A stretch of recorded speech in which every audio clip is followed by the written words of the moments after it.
Neste programa, nós conversamos com o senador Delcídio Amaral, do PT do Mato Grosso do Sul. No primeiro bloco, ele apresentou um pouco do início da sua trajetória profissional. O senhor falava que o senhor era uma zebra política com resistência da família a que se transformasse em um parlamentar e chegou ao Senado para ter um destaque grande. Foi presidente da CPI, que naquele momento foi um marco para a trajetória do país, que é a CPI dos Correios. Como é que foi essa experiência? O senhor diria que ela mudou a sua trajetória política? Acho que mudou, né? E eu, um parlamentar novo, assumi uma CPI num momento crucial para o país, num momento duro, difícil para o país. Para o Partido dos Trabalhadores, que o senhor vinha representar também, para os aliados também, e inclusive para a oposição. E eu jamais podia imaginar que eu ia presidir a CPI dos Correios. Eu, naquela época, era líder do PT aqui no Senado. Eu me lembro muito bem que eu tinha criticado o senador Eduardo Suplicy quando ele assinou a CPI, né? Porque nós tínhamos um acordo dentro do PT de aguardar para os minutos finais para quem entendesse que deveria assinar a CPI, teria liberdade para fazê-lo. E de crítico da assinatura, o senhor passou a presidente. Dessa assinatura antecipada, eu acabei virando presidente da CPI dos Correios. Uma CPI, bom recapitular para o espectador, que deflagrou todo o esquema conhecido como esquema do mensalão e de alguma forma foi emblemático para a história do partido também. O senhor diria que mudou a forma como se pensava a política e se pensa? Acho que foi emblemático para o PT, foi emblemático para a política brasileira. E para os outros partidos também, até porque essas investigações envolveram os partidos de oposição também, o próprio PSDB de Minas Gerais. E ela foi emblemática porque houve quase uma mobilização nacional, né? Foi uma CPI que deu resultados, porque aprovou um relatório que serviu de embasamento, inclusive, para que o Judiciário tomasse as providências devidas. O processo está correndo, agora é o Judiciário que tem que cuidar disso e fazer justiça, né? Acima de tudo, avaliar muito bem caso a caso, com muita cautela, e o cuidado que normalmente o STF tem com relação a esses temas. Mas, ao mesmo tempo, a CPI dos Correios ela criou projetos importantes para o país. Como quais, senador? Por exemplo, nós mudamos completamente a sistemática de contratação de empresas de propaganda no governo, né? Nós mudamos a sistemática de licitação, nós mudamos as sistemáticas adotadas para seguros no Brasil. Ou seja, nós cumprimos um papel que a CPI, porque todo mundo vê CPI como aquela confusão, aquele período duro, difícil, mas as CPIs elas têm que apresentar propostas para evitar que aqueles acontecimentos que estão sendo investigados venham a se repetir. Então, nesse aspecto, a CPI dos Correios também foi uma CPI exitosa, porque surgiram muitos projetos, muitas ações ligadas à transparência do Executivo, publicização, ou publicidade, melhor dizendo, das agendas de autoridades, a proposta de todo um sistema que efetivamente funcione para combater a corrupção. Portanto, ela teve um amplo espectro, abordou temas vários e fundamentais para o país. Então, eu de uma hora para outra era um neófito, né? Estava começando e me via aí dia e noite, noite e dia. Sob os holofotes da mídia. Nos lares brasileiros, né?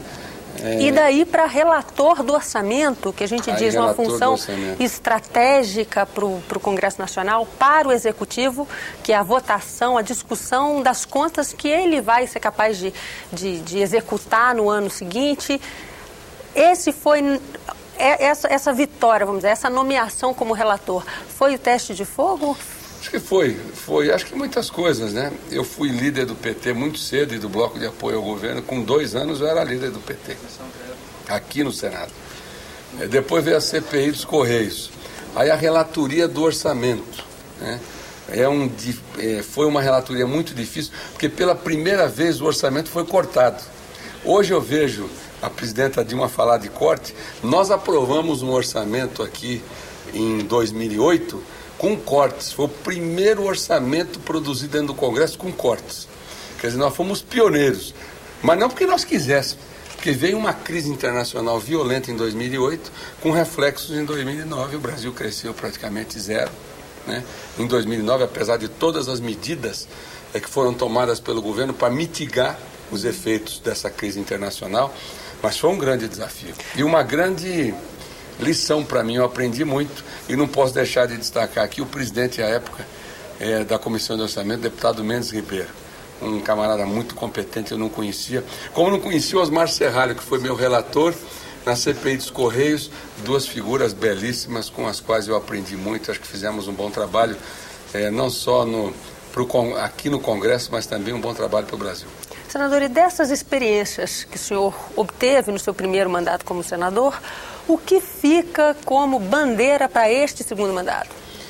Eu acho, acima de tudo, humildade, trabalho, você procurar ouvir as pessoas, você procurar aprender, ter tranquilidade para compreender as limitações que a gente tem e a necessidade de melhorar, de ampliar a sua área de atuação para com isso defender o seu Estado, defender o país também.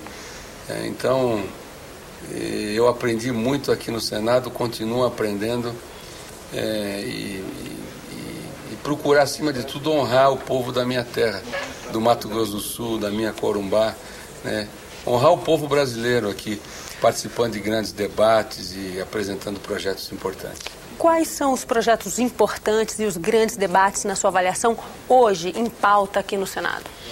Eu acho que uma reforma política que já está sendo aí, eu espero que a gente consiga fazer uma reforma política, né? E não uma reforma ou mudanças localizadas, pontuais. A questão da reforma tributária, não sei se ampla por causa dos estados, mas eu acho que em algumas áreas, como desoneração de folha, como desoneração de investimentos, eu acho que... O senhor tem, desculpe lhe interromper, até defendido isso mais claramente, que se não dá para fazer uma reforma tributária, que a gente fizesse uma reforma fatiada a começar por esses pontos. Para garantir competitividade ao Brasil. O Brasil está perdendo competitividade a despeito de toda a eficiência dos nossos empresários. Porque você tem, em função das taxas de juros, você tem uma apreciação do real frente ao dólar, então aquilo que a gente vende fica mais caro. Então nós precisamos arrumar formas de diminuir esse custo do Brasil. E uma das alternativas, sem dúvida nenhuma, é essa reforma tributária. Se não for por inteiro, né, com regras de transição, pelo menos que ela seja localizada e garanta competitividade para o Brasil, bons resultados na balança comercial. E eu não posso deixar de destacar, respondendo também a sua pergunta, a questão dos royalties do petróleo que nós vamos debater agora. E não posso esquecer aqui de destacar o projeto que eu apresentei sobre repatriação de recursos de brasileiros no exterior. Nós temos que abandonar a hipocrisia e discutir essa questão. Nós vamos dar um intervalo para saber um pouco mais sobre esses projetos, esse apresentado pelo senador, e sobre a distribuição de royalties de petróleo. Até já, no próximo bloco.